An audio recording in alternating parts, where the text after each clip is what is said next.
comes to decoding economics, there's somebody who we can trust to do that, and maybe do that in a way that can substitute for the caffeine kick that you would get otherwise from tea. Let's welcome Devinder ji. Devinder ji, thank you for being here and welcome.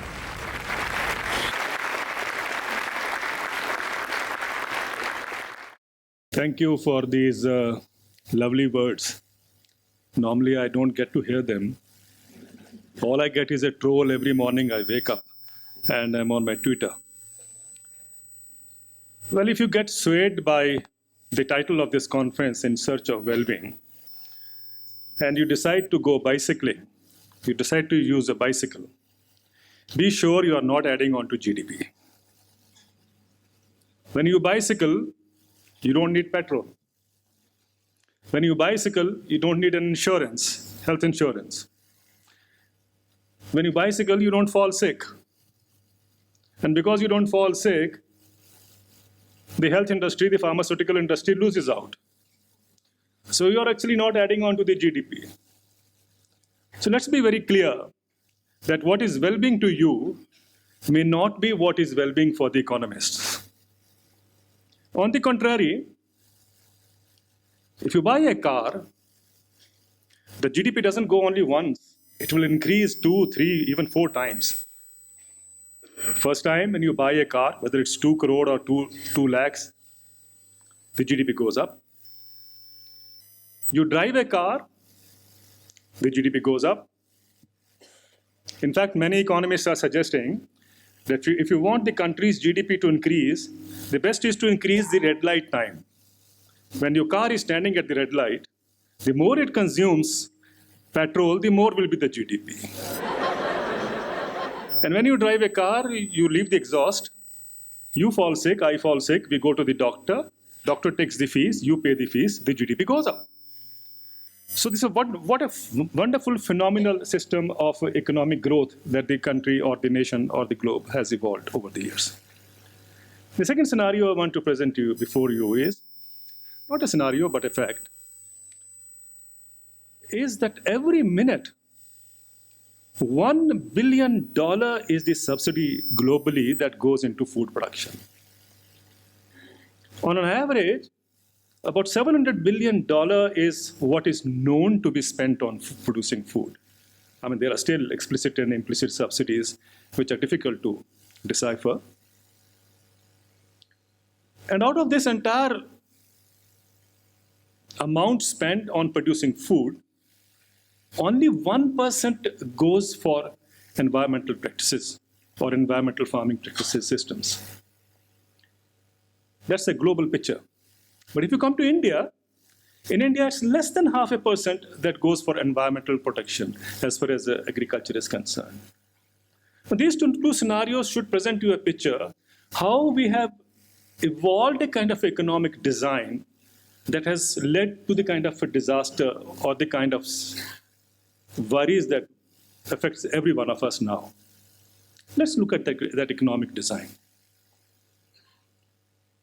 Of course, as was said earlier, last week has been a very encouraging week. We have seen the younger people taking on the role which the adults should have taken, and the world has been shaken up with that kind of a warning that they have issued to the world. But there was a bad news also. The international community, which met to take care of or to lay out a kind of a plan for central action, the climate action, actually failed to come up with a plan. That of course tells us very clearly that why the voice of the younger people or why the anger of the younger people is so crucial and timely at this particular juncture in history. It wasn't so easy. It didn't come up in an organic way that the kind of economic system or economic structures that we have evolved. A handful of economists met at Davos in 1947. They spent about a fortnight building up a kind of economic growth model that the world eventually began to follow. The economic growth model that they developed was based on 3 principles: profit, efficiency, and consumption. So we see this cycle or the spiral cycle that we see all over the world is built on these 3 principles of economic growth. And these economists who settled down or who worked for a fortnight or so at Davos in 1947 actually evolved that kind of a parameter or the kind of a blueprint that came into practice or was put into practice globally. Gradually it began, but eventually in the 1980s, we were all ready with the kind of a system that, of course, the world is believing that there is no alternative now. We tend to believe that this is the only alternative we have got, so therefore nothing will work except for this particular system of economic growth that we have evolved over the years. So here we have come to a stage, and that particular model or economic design actually thrives on keeping food cheap. You must understand that actually that model thrives on keeping food cheap. So it is not because agriculture is unproductive or inefficient or is unable to meet the aspirations that farmers are dying or farmers are not able to pull on and so on and so forth. It is primarily because the design operates in such a manner that the economic reforms would collapse if the prices of food were to shoot up. I recall when I was a young reporter with the Indian Express, and I'm talking of the early 1980s, I had the privilege of accompanying Norman Borlaug, the Nobel Peace laureate, whenever he would come to India. And in one of my discussions, one of my travels with him, and this was way back, way early in 1980s, I asked him a question because that particular year, a Polish leader, Lech Walesa, had got the Nobel Peace Prize. So I just casually asked Norman Borlaug, I said, what do you have to say about this Nobel for Walesa? He said, I'm glad you asked me this question, because the Nobel Committee had actually set up a small team of people to go and find out. This man, Walesa, came from Poland. He eventually became the president of Poland. He said they sent a team to find out whether Walesa deserves a Nobel Prize or not. And that team was incidentally headed by Norman Borlaug. So Borlaug says when he came back, his actually report says that Walesa does not deserve a Nobel Prize. So I asked him, I said, how come? You said that he doesn't deserve a Nobel Prize, and eventually he got the Nobel Prize. So where were you wrong, or what? Why did the international community not follow your recommendations? He said, when I went there, I looked into Poland's agriculture, and if you remember, Walesa was leading a workers' solidarity movement at that time in Poland. And he said, actually, Walesa was fighting for cheaper food for the workers. But in the bargain, he was forgetting what will happen to the millions of farmers who produce that cheaper food. So therefore, Borlaug's recommendation was that this man does not deserve the Nobel Prize because he's pitting one class against the other. But eventually, the world gave him a Nobel Prize because that is what was the economic thinking. That is what would keep the economic reforms alive. No wonder whether we are in India, whether we are in China, whether we are in Europe or in America, the prices of food is being kept so low that the farmers are finding it difficult to survive. I met a farmer recently when I was traveling to America. He said took me to his barn, and then he showed me a slip which was hanging there, pasted by his grandfather in 1971. With the price of soybean that his grandfather sold was about $3.2 per bushel, and he said, I paid $3 now. In 1971, the grandfather paid a higher price than what he was now paying, or he was now getting, for the corn that he was producing. Now, this is not happening only in America. If you look at globally, the design works so efficiently that the prices that the farmers get in India, for instance, I've been saying for long, have remained static or frozen for the last 4 decades. The price that you get for tomato or for wheat today is almost the same that you used to get 4 decades earlier if you adjust for inflation. There was a report of UNTAD. UNTAD report said that the output price globally of food between 1985 and 2005 20-year period had remained static or had remained frozen. That was an UNTAD report which talked about the first 20 years that I want to talk about. The next 20 years, recently there's a report which has come out from the Organization for Economic Cooperation and Development in association with a New Delhi-based institute called ICRIER. The report says in the period 2000 and 2017, Indian farmers lost 45 lakh crores. Repeat the figure again. Indian farmers lost 45 lakh crore because they couldn't realize the price they were supposed to get.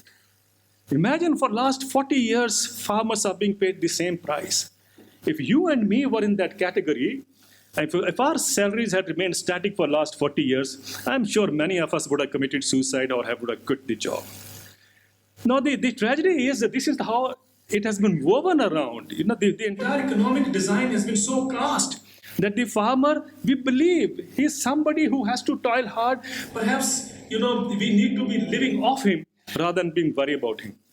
And therefore, no, I wasn't surprised when the finance minister recently, or last week or so, when she announced the economic stimulus package to counter the economic slowdown the country was facing, she announced the economic stimulus package which cut the tax exemption, which reduced the tax exemption for the corporates by 1.45 lakh crores. And we were being told there are poor people who can't buy the 5 rupee packet of Britannia biscuits. But look, the next day the rejoicing was happening at the stock exchange.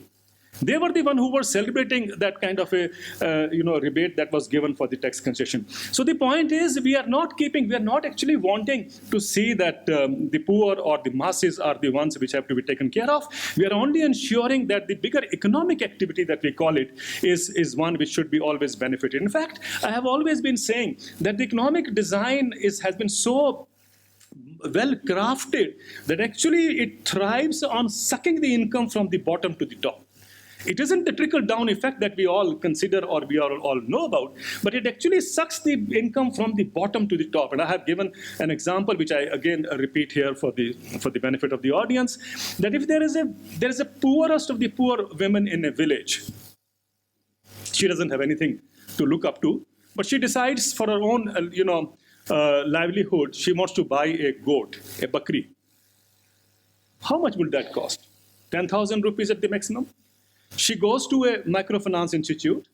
The microfinance institute will give her 10,000 rupees at 26% rate of interest, which has to be paid back at weekly intervals, which means eventually she ends up paying at 60% rate of interest.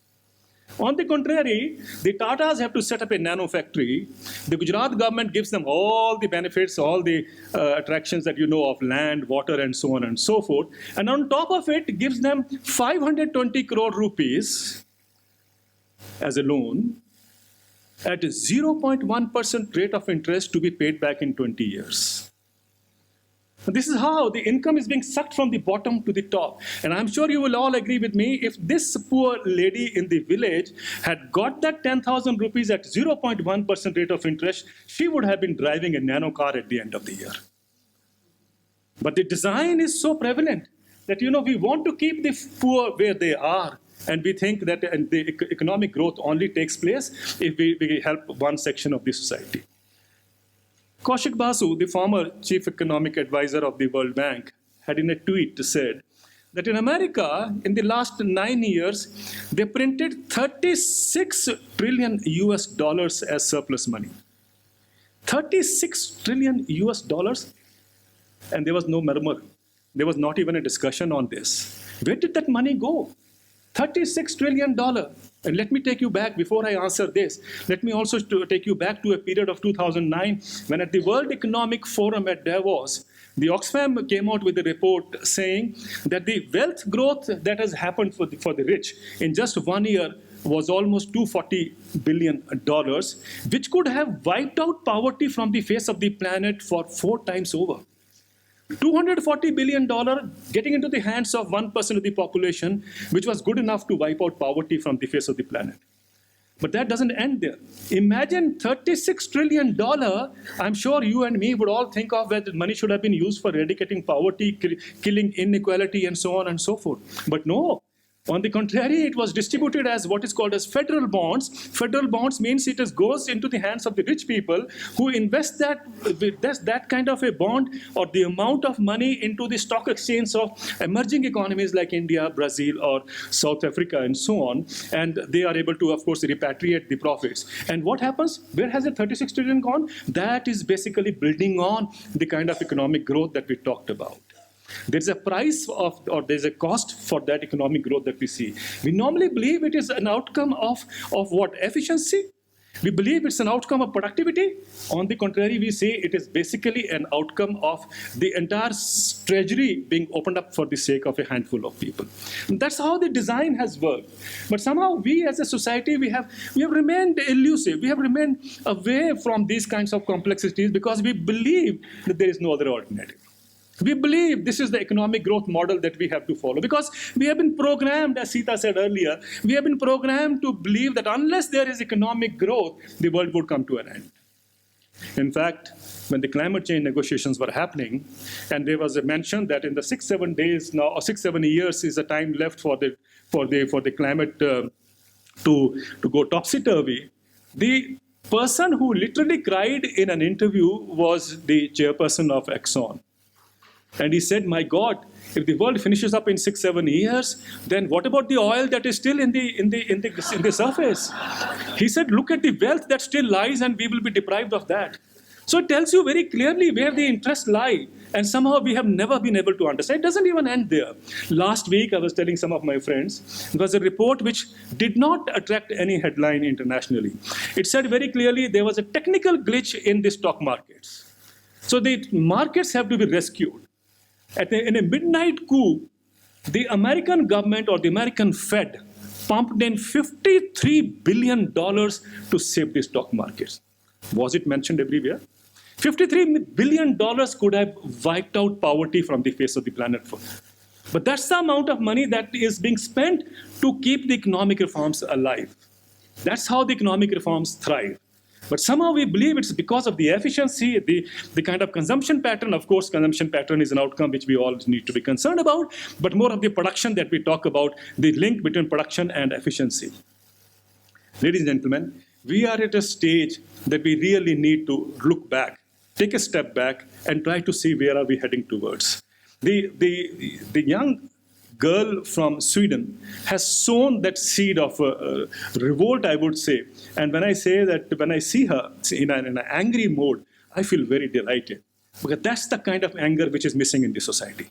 That's the kind of anger which I thought the elder people who have been implicated or who have been part of the kind of a crisis happening should have really stood up, and who are being impacted by all these policies should have stood up. They failed. They failed because of two reasons.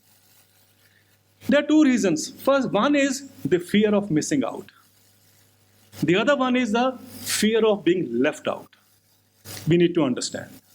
When the Trans-Pacific Partnership Treaty was to be signed, I'm glad at least Donald Trump did one good thing. He came and threw that away.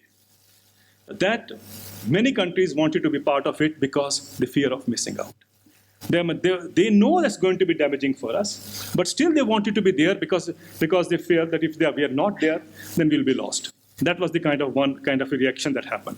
It is happening now in India. I don't know how many of you are aware, there's something called as RCEP, the Regional Comprehensive Economic Partnership between 16 countries. The agreement is going to come into place by December.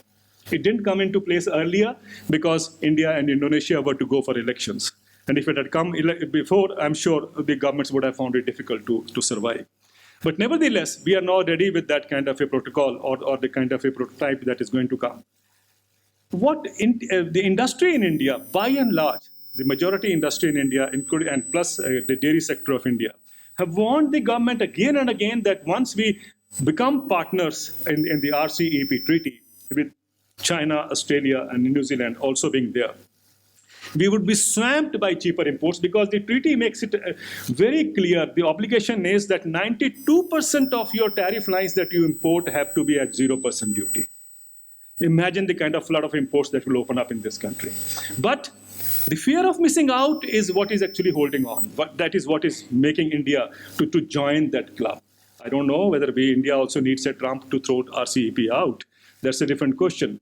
But then the other part is, when we talk of the economic design, most of us who feel angry, most of us who feel that there's something going wrong, do not stand up. Do not stand up for the simple reason because you fear that you will be left out.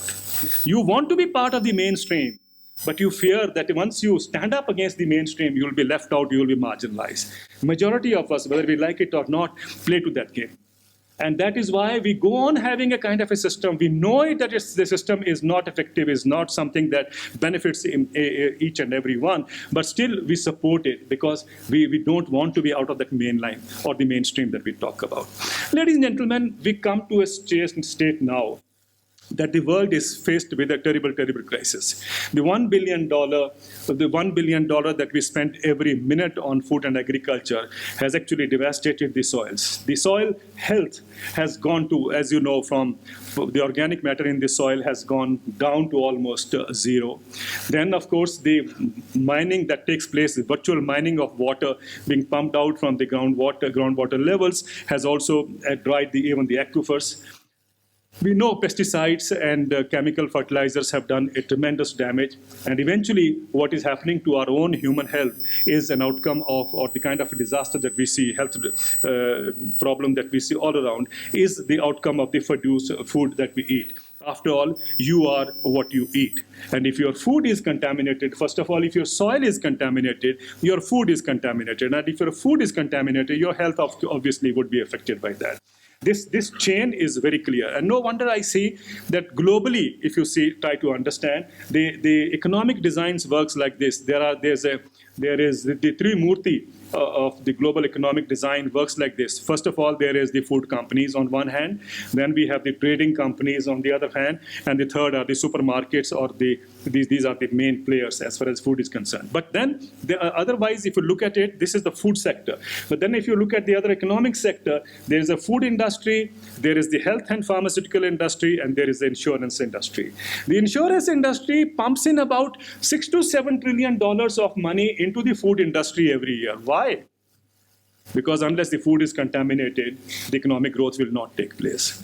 The more the food is contaminated, the more you require pharmaceuticals, the health industry, your hospitalization, and so on and so forth. The more you require hospitalization and pharmaceuticals and so on, more you require the insurance. So it's all woven in. It's all woven in. Only we have refused to see how the system works, how the system evolves over the years. In case of agriculture, over the last few decades, the way agriculture has been devastating all over the world, we have now estimates which show clearly that if you look at the greenhouse gas emissions, not only from agriculture produces about 25% of the global greenhouse gas emissions, but if you take right from deforestation to the waste, roughly about 47 to 57% of the greenhouse gas emissions comes from that kind of agriculture.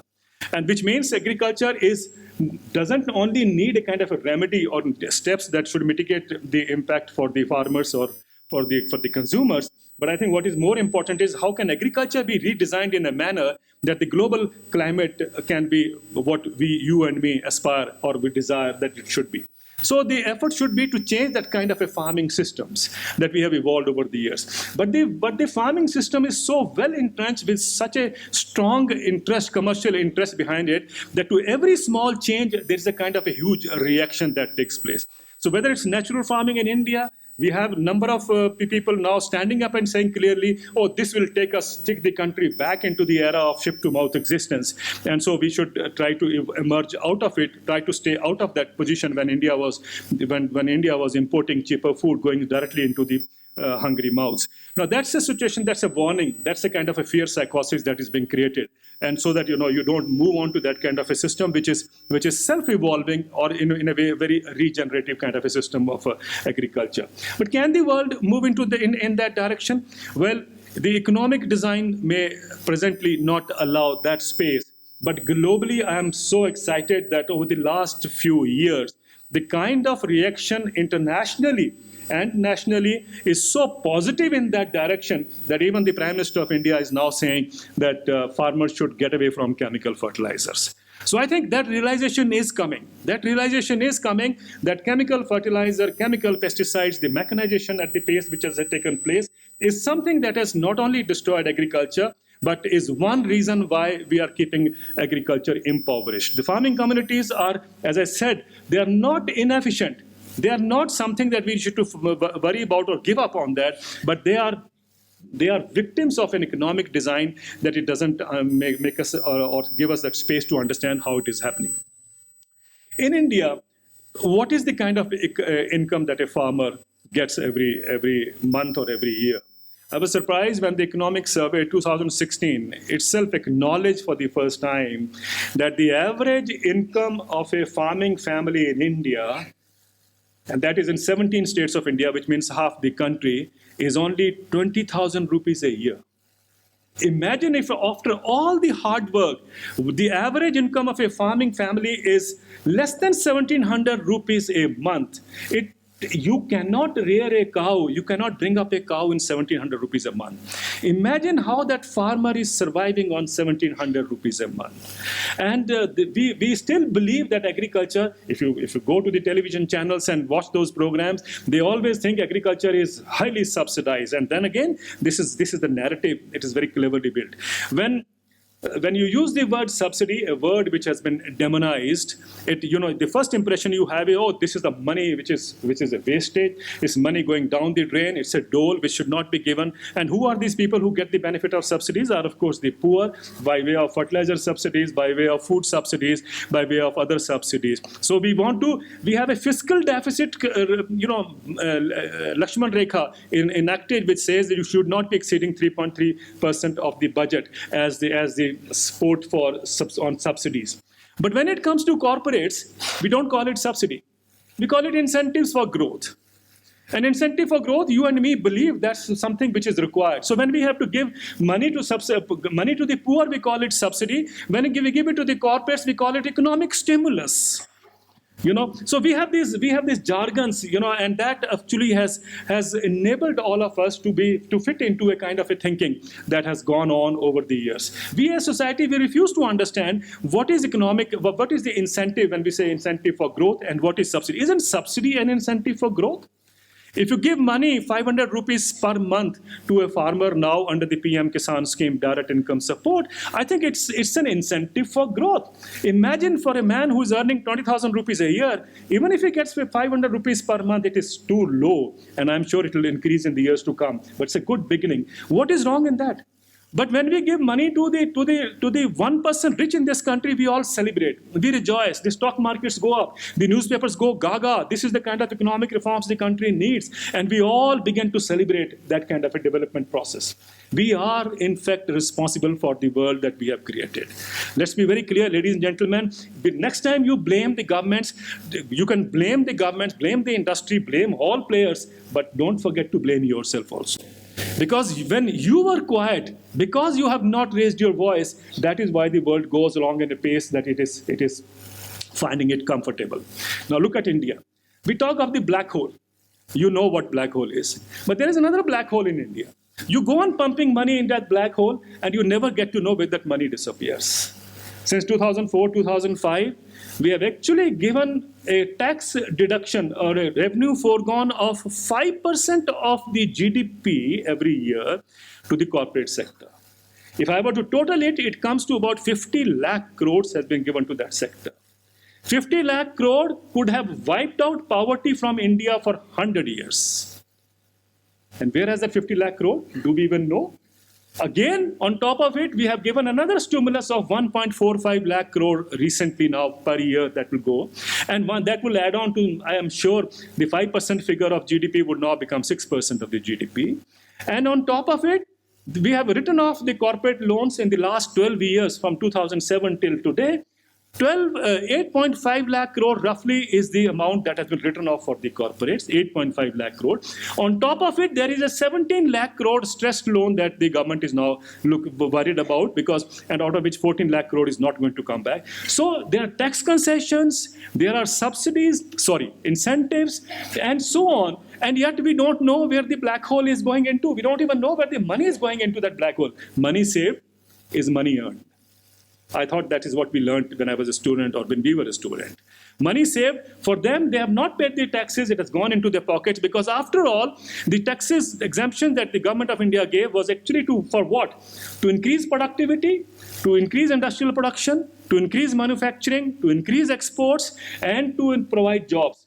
Nothing like that happened. So where did that money go? And that money could have revived Indian agriculture or revived economy in such a manner that we would have by now what is called Sabka Saath, Sabka Vikas. Imagine, we are being told that the 7th Pay Commission in India is good enough. It will be providing a booster dose. As Sita said, 7% of the economy is basically in the organized sector. But if you look at the government employees, I think they are 3 or 4% of the population. So 3 or 4% of the population, we provide the 7th Pay Commission, which actually the industry is very happy. It says that it will act as a booster dose for the economy, because that money would be eventually spent for buying goods, and which means more demand would be created. More demand, which means the industrial output will go up. Imagine if 50% of the population, which is farmers, were to get a higher stimulus package. Imagine the demand it would generate. Imagine the demand it would generate, because after all, these poor people are going to come and spend that market, whether for buying biscuits or whether for buying motorcycles. That money, that demand would create a kind of industrial revolution in this country. So not only a booster dose for the economy, I think that would be a rocket dose for the economy. But then, because it doesn't figure in the economics 101 textbooks, nobody's talking about. Fear of losing out. Even those economists who think that this is not correct are often reluctant to say that openly, because they fear that they will be kept out of the mainstream economics. And I face that almost every day. This kind of a dilemma, that whether I should be stepping on into the arena of those who claim that they know everything, or whether I should be quietly keeping my voice mum because I want to be seen in that particular group. I think that is a bigger tragedy that we as a society have fermented for ourselves over the years. Now, when we say that this kind of amount of money is what is needed, it is not only happening in India, it's happening globally. The income inequalities that the world is witnessing, of course, you all know, has reached a phenomenal level. And when I talked about the $1 million of subsidies that goes into agriculture, you'll be surprised, and I don't know how many of you know that, Queen Elizabeth is one of the biggest recipients of agriculture subsidies.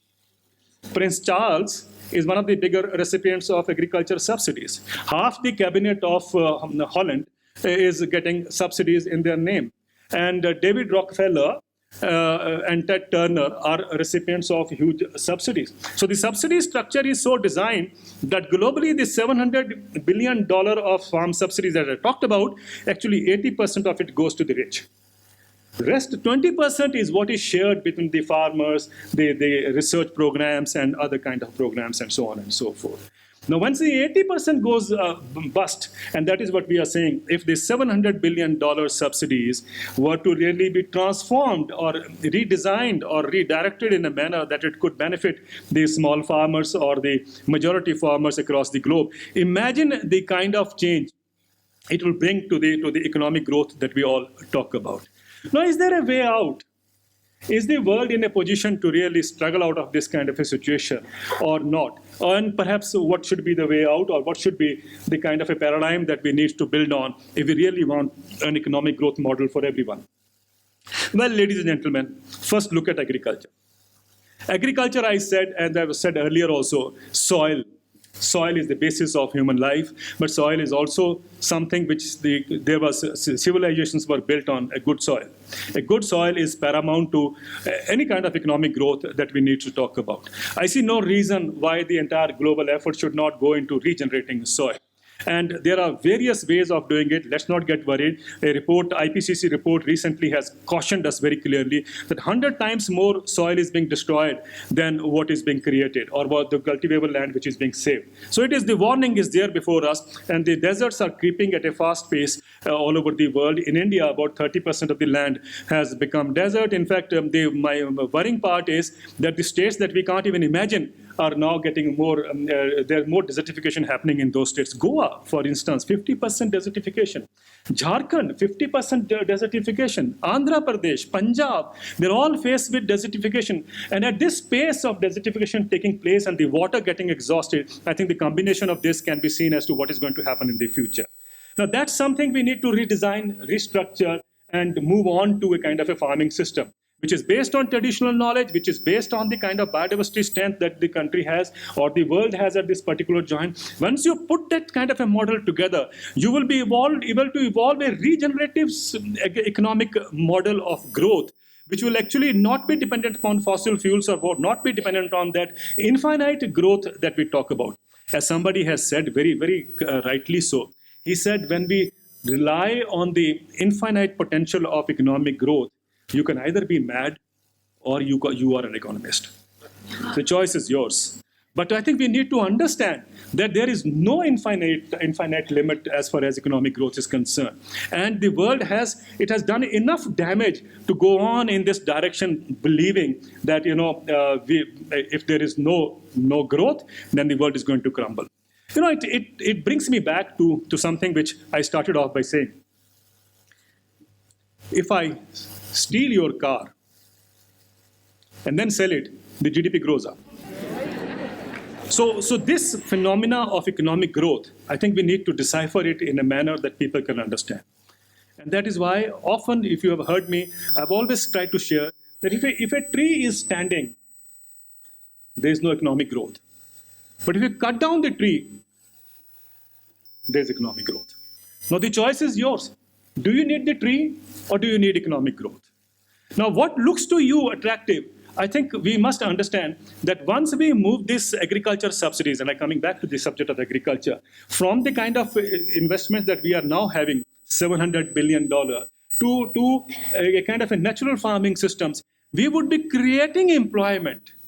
We would be creating additional employment in these areas. So the pressure has to move from urban employment to the moving employment into the rural areas. But the global design is very clear. It says by 2050, 70% of the population would be living in the urban areas. Today we know that more the emissions, more is the economic growth. More the greenhouse gases, more is the economic growth. More the destruction of natural resources, more is the economic growth. More the pumping of nitrogen, phosphorus, and potash into the soil, more is economic growth. More is the food contaminated, more is economic growth. Do you all want to continue with that kind of economic growth model? Isn't it time that we take a relook at what the economic growth model should be? If I were to help a poor woman to have a livelihood, decent livelihood in the rural areas, isn't that economic growth? It may not fit into the definition of the economic growth that the economists have given us, but I think that is the kind of world that we need to move on to. A world where sharing and caring becomes the principle. Participatory development. It should not be only dependent upon materialistic growth that we all talk about. That's the kind of world we need on to, and I think agriculture is a classic example. And if we were to actually set agriculture right, believe me, most of the ills plaguing this economic model design would be corrected. And that is where the ball lies, and that is where we refuse to act. The reason being, we are all disconnected from the rural areas today. I remember when I was a child, there was a radio ad which would say, Mohan ghee kya khaya, gaon se nata hi toot gaya. Now anyone who is gone into education, the kind of education system we have, uska bhi gaon se nata toot gaya. When we go to the village, we say, we are coming to help you. We by and large go there to exploit them. And that's the kind of economic design the world has created. When they come out from the West to help us, they are actually coming to exploit our resources. And when we go back into the villages to help the poor, we also do the same. This kind of a system has become prevalent all over the world. So the bigger shark, as they say, eats away the smaller fish. And that model has prevailed. And that's why I remember in one of the former agriculture secretaries at the time of Ronald Reagan, when he was the US president, had said, get big or get out. That is what the world is following. In agriculture, you are being asked to become big, hand over your land or whatever, go for corporate kind of agriculture, or you get out of the agriculture.